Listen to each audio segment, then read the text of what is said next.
자율 구독과 시청 정말 감사드립니다. 지금부터 제가 꽤 오랫동안 깊이 파고 들어온 어쩌면 조금은 도발적인 이야기를 시작해 볼까 합니다. 바로 창의력이라는 것에 대한 우리의 믿음을 근본부터 흔드는 이야기인데요. 여러분의 인생을 바꾼 그 최고의 아이디어가 사실은 여러분의 것이 아닐 수도 있다는 그런 이야기입니다.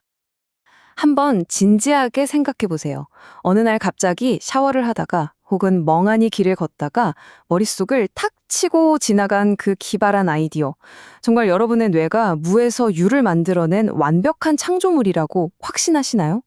오늘 우리는 이 당연하게 여겼던 생각에 아주 근본적인 질문을 던져보려고 합니다. 우리가 보통 생각하는 건 왼쪽이죠. 아이디어는 내 머릿속에서 나의 지식과 노력으로 만들어지는 거라고요. 그런데 말이죠. 여기 완전히 다른 가설이 있습니다. 우리의 뇌는 아이디어를 만드는 공장이 아니라 그저 외부의 신호를 수신하는 라디오 같은 존재라는 겁니다. 아이디어는 이미 우주 어딘가에 존재하고 있고 우리는 그저 특정 주파수에 딱 맞춰서 그 정보를 다운로드하는 것뿐이라는 거죠. 이 관점의 전환이 오늘 이야기의 가장 중요한 출발점입니다. 그럼 그 아이디어들은 대체 어디에 있다는 걸까요? 고대의 지혜에서는 이 정보의 바다를 아스트랄계라고 불렀습니다. 모든 생각, 모든 가능성이 에너지 형태로 존재하는 거대한 우주적 클라우드 같은 개념이죠. 아카식 레코드나 인드라망처럼 다른 이름으로 불리기도 하고요. 중요한 건 아이디어의 근원이 내 안이 아니라 바깥 어딘가에 있다는 생각입니다. 자, 이게 그냥 뜬구름 접는 소리처럼 들릴 수도 있는데요. 이제부터는 진짜 증거들을 한번 살펴볼게요. 역사를 바꾼 위대한 천재들의 입에서 나온 고백들을 들어보면 이 뇌는 수신기다라는 가설이 얼마나 설득력 있는지 깜짝 놀라실 겁니다. 가장 강력하고 직접적인 증언이죠. 바로 시대를 앞서간 천재 니콜라 테슬라입니다. 그는 아주 명확하게 말했어요. 내 뇌는 수신기일 뿐이라고요.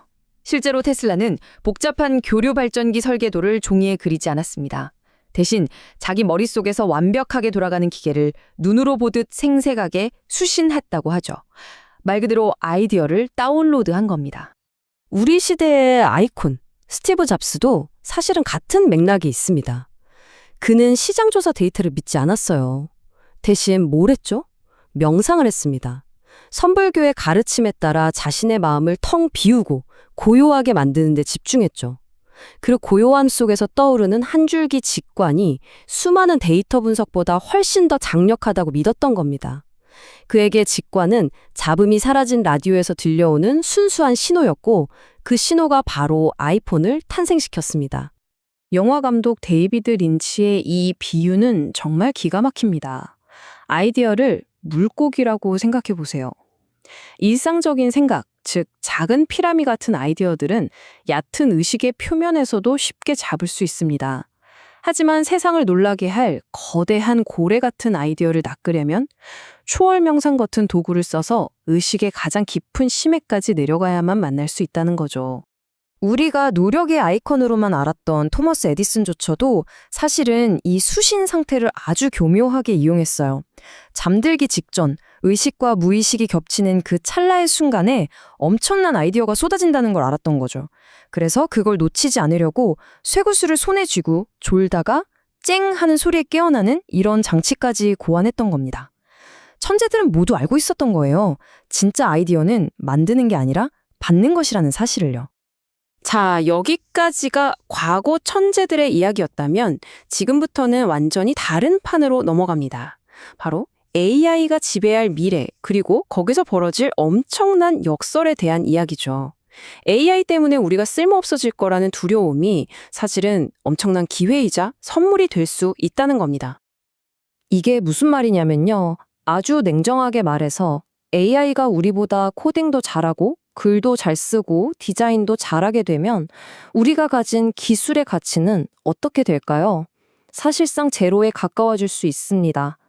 그럼 우리에겐 뭐가 남을까요? 바로 AI는 절대 할 수 없는 것. 아무도 하지 않은 최초의 질문을 던지고 아무도 보지 못한 최초의 영감을 받아오는 능력. 그것만이 우리의 유일한 가치가 될 겁니다. 이 그림이 그 변화를 아주 명확하게 보여줍니다. 왼쪽이 우리가 지금까지 살아온 세상입니다. 무언가를 잘 만드는 실행 능력이 중요했죠.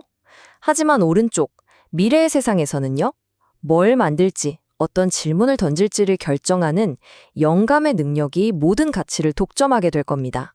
실행의 시대가 끝나고 영감의 시대가 열리는 거죠.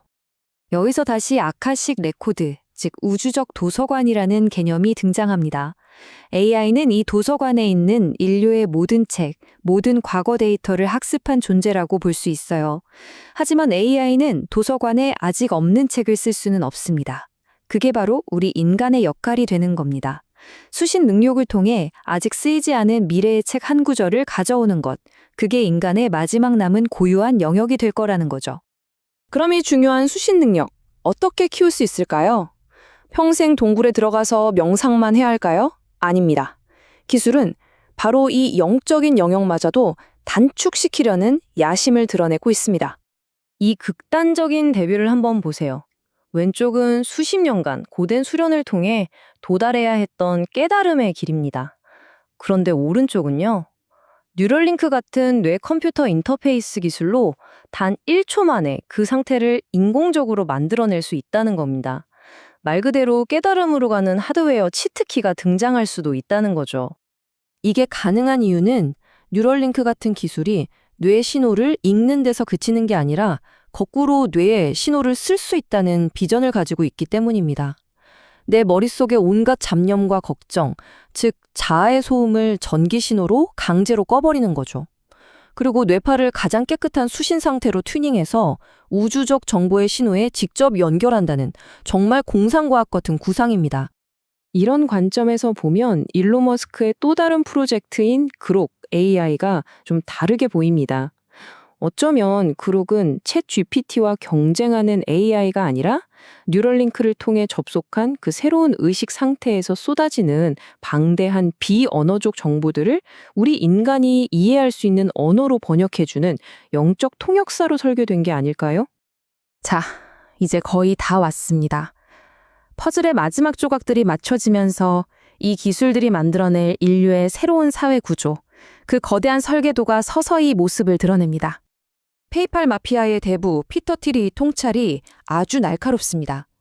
그는 미래를 움직일 두 개의 거대한 힘을 이렇게 정의했어요. AI는 모든 정보를 한 곳으로 모으는 궁극의 중앙 집권적 기술이고, 반대로 암호화폐는 모든 권력을 개인에게 나눠주는 궁극의 탈중앙화 기술이라는 겁니다. 미래는 이 두 힘이 서로를 밀고 당기면서 만들어질 거라는 거죠. 이 설계도에 따르면 미래의 정보 흐름은 이렇게 됩니다.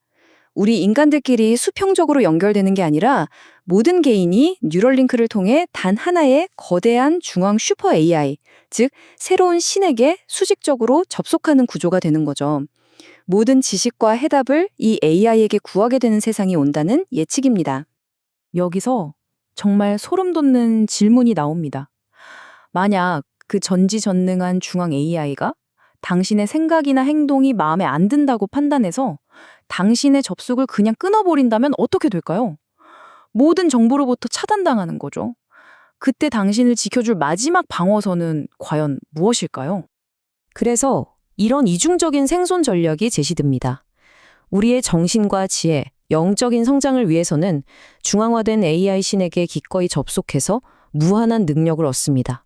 하지만 동시에 우리의 물질적인 자산과 개인의 자유만큼은 그 누구도 통제할 수 없는 탈중앙화된 암호화폐를 통해 철저하게 지켜내는 거죠. 결국 이것이 인류와 초지능 사이에 맺어질 새로운 사회계약의 핵심일지도 모릅니다. 우리는 기꺼이 AI라는 새로운 신을 섬기며 그 지혜를 빌릴 겁니다. 하지만 우리 각자의 지갑 열쇠만큼은 우리 손에 꽉 쥔 채 최후의 주권을 지켜내는 것, 이것이 미래의 모습이라는 거죠. 이 모든 기술적, 영적 도약의 끝에서 우리는 마지막으로 이 질문을 스스로에게 던져봐야 합니다. 무한한 지혜와 즉각적인 깨달음을 얻는 대신 우리는 과연 무엇을 포기하게 될까요? 이 거대한 연결의 진짜 대가는 과연 무엇일까요?